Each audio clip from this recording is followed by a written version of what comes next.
The quiet human in the corner.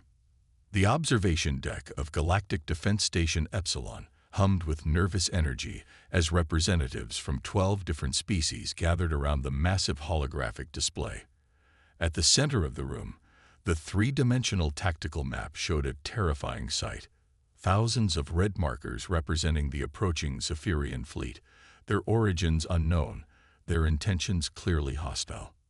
Maya Chen sat in the furthest corner of the room, her small frame nearly invisible among the towering aliens that dominated the space. At barely 5.5 feet tall, she was dwarfed by the 8-foot Altarians, the crystalline Nexari, and the insectoid Vorthek officers who filled the command center. Her simple gray engineering uniform marked her as support staff, not command personnel.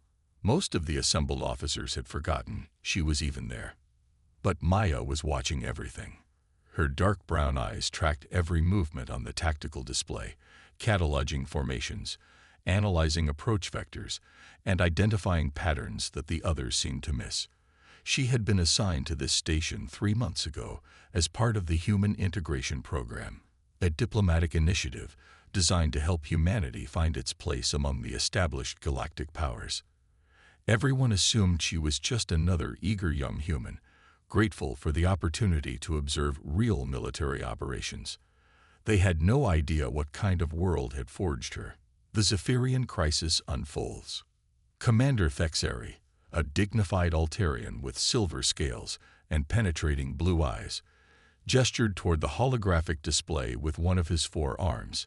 His voice carried the weight of authority earned through centuries of military service.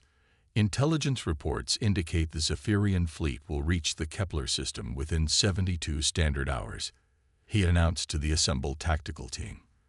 Their technology appears to be significantly advanced, and their ship count exceeds our defensive capabilities by a factor of 4 to 1. A murmur of concerned voices filled the room as officers from various species discussed the implications.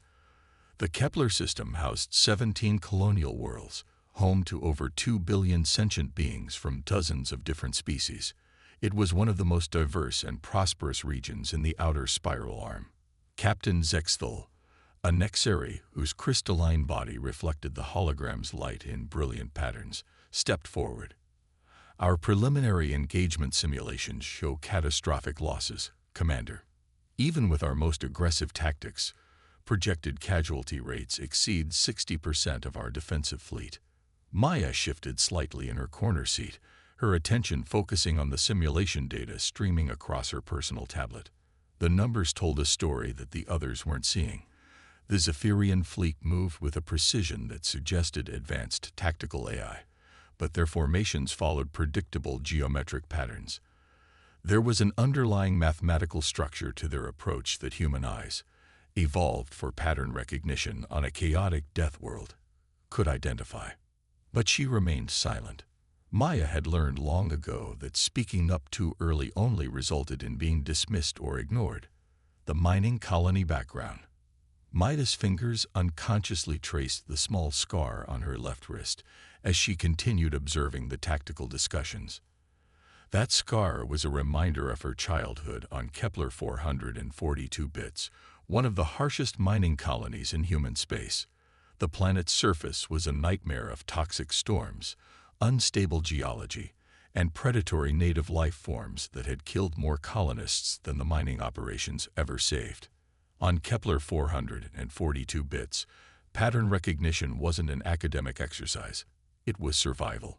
Maya had learned to read the subtle signs that preceded a crystalline storm by watching the behavior of the local fauna. She could predict equipment failures by analyzing the micro-vibrations in mining machinery. She had survived situations that would have killed most beings from more hospitable worlds. Her parents had been mining engineers, and they had died when she was 14, trapped in a tunnel collapse that Maya had predicted 3 days earlier. No one had listened to the teenager's warnings about the unstable geology. After that, Maya had learned to trust her own observations above all else, and to keep her conclusions to herself until the moment was right. The failed simulations. For the next 6 hours, the Galactic Tactical Team ran simulation after simulation, each one ending in disaster. Traditional fleet formations, developed over thousands of years of warfare between civilized species, proved utterly inadequate against the Zephyrian threat. The alien invaders seemed to anticipate every conventional tactic, exploiting weaknesses with ruthless efficiency. "Perhaps we should consider evacuation protocols," suggested Lieutenant Morgs, a Vorthak whose compound eyes reflected his growing desperation. "We might be able to save 70% of the civilian population if we begin immediate withdrawal from the outer worlds." "Unacceptable," Commander Thexeri replied firmly. "The Galactic Council has made it clear that abandoning the Kepler colonies would signal weakness to other potential aggressors. We must find a way to defend these worlds." Maya watched as the tactical officers tried increasingly desperate variations of standard military doctrine. Formation Alpha 7, Beta 12, Gamma 9, all the classical approaches that had served galactic civilization for millennia. Each simulation ended the same way: massive casualties, tactical defeat, and the inevitable fall of the colonial worlds. What they couldn't see, what their sophisticated military minds couldn't grasp, was that they were fighting the wrong kind of war. The Zephyrians weren't responding to traditional tactics because they had studied those tactics. They had prepared for exactly this kind of conventional response. But they hadn't prepared for chaos. The mounting pressure. As the hours passed, tension in the command center reached a breaking point. Officers who had begun the day with confidence were now speaking in hushed, worried tones. The holographic displays showed increasingly dire projections, and preliminary reports from scout ships confirmed that the Zephyrian fleet was advancing ahead of schedule. Maya noticed that the alien officers were beginning to exhibit species-specific stress behaviors. The Altarian scales had shifted to darker hues, the Nexeri's crystalline structures were flickering rapidly, and the Vorthak were producing the subtle pheromone signatures that indicated extreme anxiety. "We need to think outside conventional parameters," Commander Thexeri announced, his voice carrying a note of desperation. "Does anyone have alternative approaches we haven't considered?" Captain Zexthul accessed his datapad, his crystalline fingers creating soft chiming sounds. "Perhaps we could adapt some of the historical tactics from the Andromedian War." "The use of gravitational mines might." "Already tried in Simulation 43, interrupted Lieutenant Morgs. "The Zephyrian point defense systems negated the mines before they could be deployed effectively." Maya's tablet showed the real-time analysis she had been conducting throughout the day. While the others had been focused on grand strategic concepts, she had been studying the micro-patterns in Zephyrian movement. Their fleet formations weren't random. They followed mathematical progressions that suggested AI-controlled coordination. But that coordination was also their weakness. AI systems, no matter how advanced, operated on logical parameters. They could adapt to known variables but struggled with true randomness. The kind of randomness that humans had learned to embrace during millions of years of evolution on a world that was actively trying to kill them. The moment of recognition. The 47th simulation ended like all the others. Complete tactical failure. The command center fell into a discouraged silence as officers contemplated the seemingly impossible task ahead of them. Maya could feel the weight of despair settling over the room like a heavy blanket. Commander Thexeri was preparing to call a temporary recess when Maya quietly stood up from her corner position. Her movement was so subtle that most of the officers didn't even notice. She had spent her entire life being overlooked, dismissed as insignificant, and she had learned to move through spaces without drawing attention. But this time, she didn't return to her seat. Instead, Maya began walking slowly toward the central tactical display, her eyes fixed on the holographic representation of the Zephyrian fleet. With each step, her confidence grew. She could see the solution now, clear as the toxic storms of Kepler 442 bits. The assembled officers were too focused on their own discussions to notice the small human approaching the control console. Maya's fingers hovered over the interface, her mind racing through calculations that no computer had been programmed to consider. In 6 seconds, she was about to change the course of galactic warfare forever. The touch that transformed war.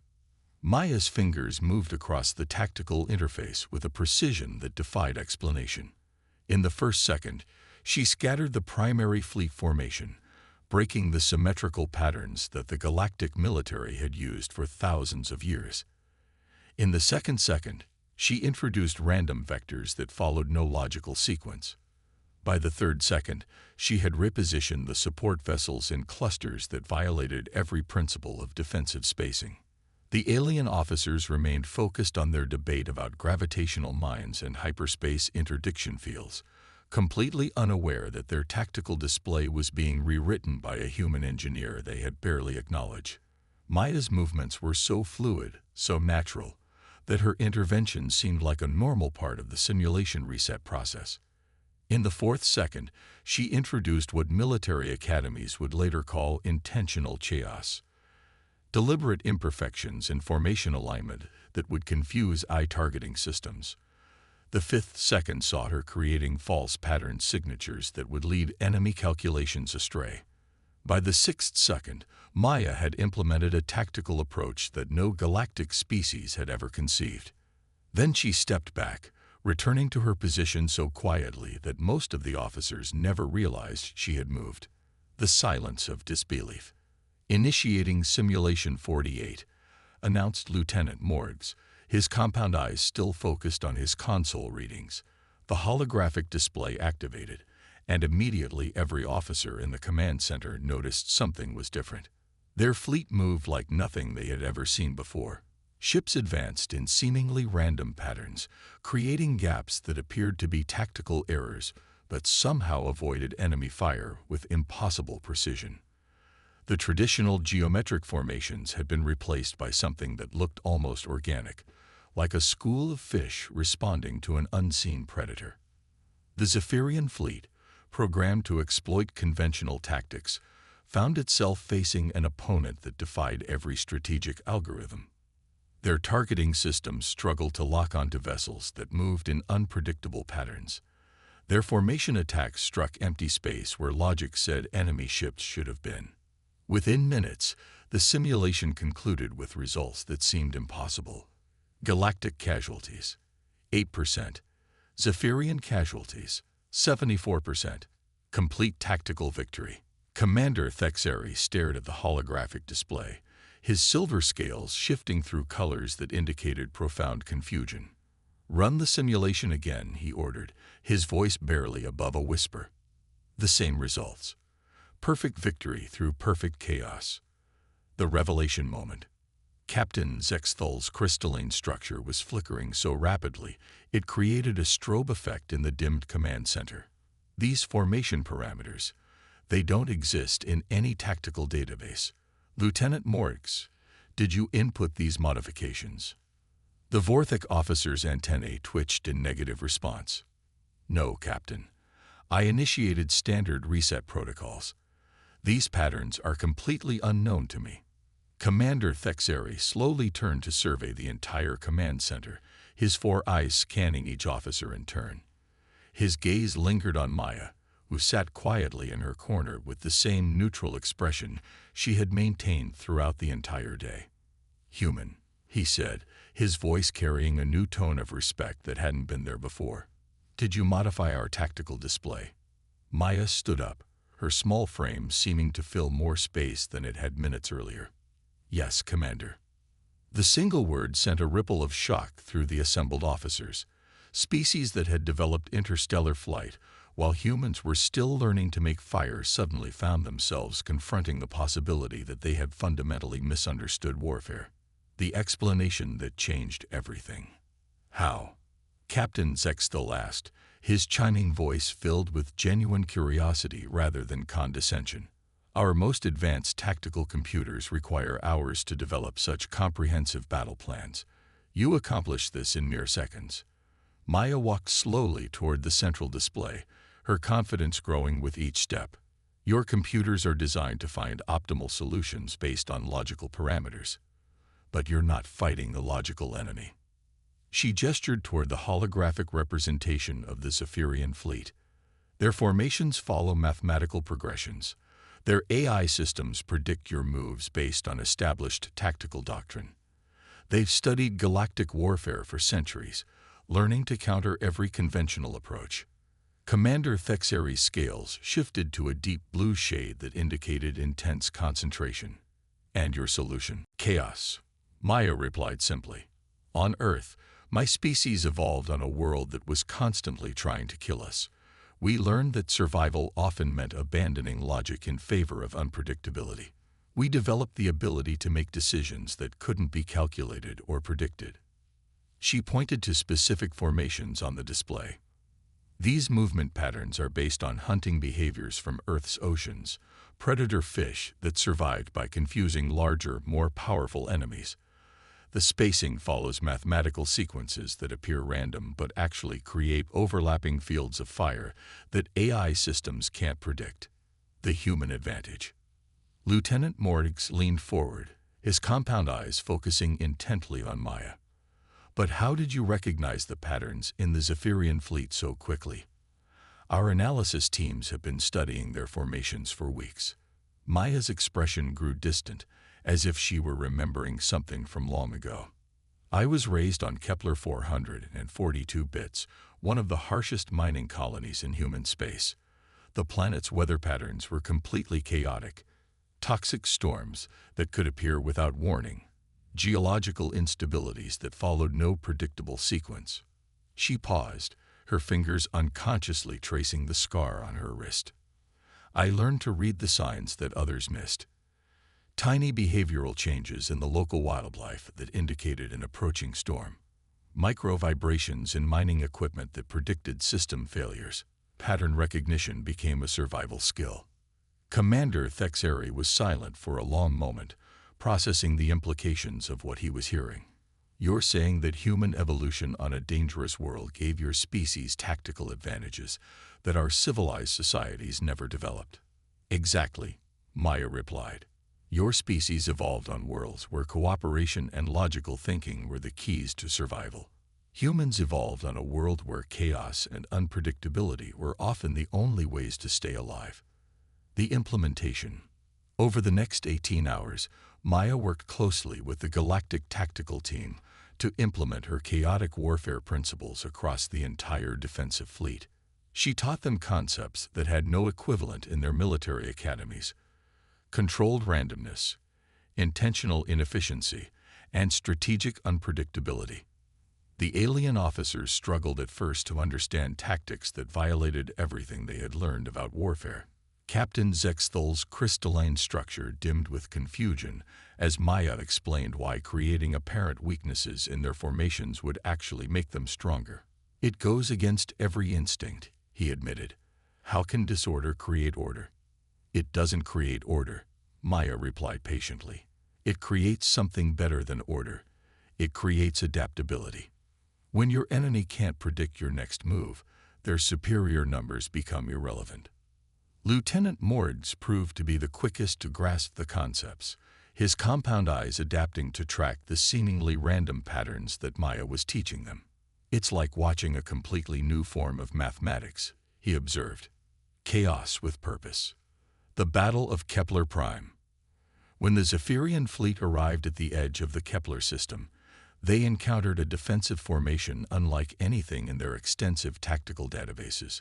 The Galactic fleet moved in patterns that defied analysis, creating opportunities where none should have existed and avoiding traps that should have been unavoidable.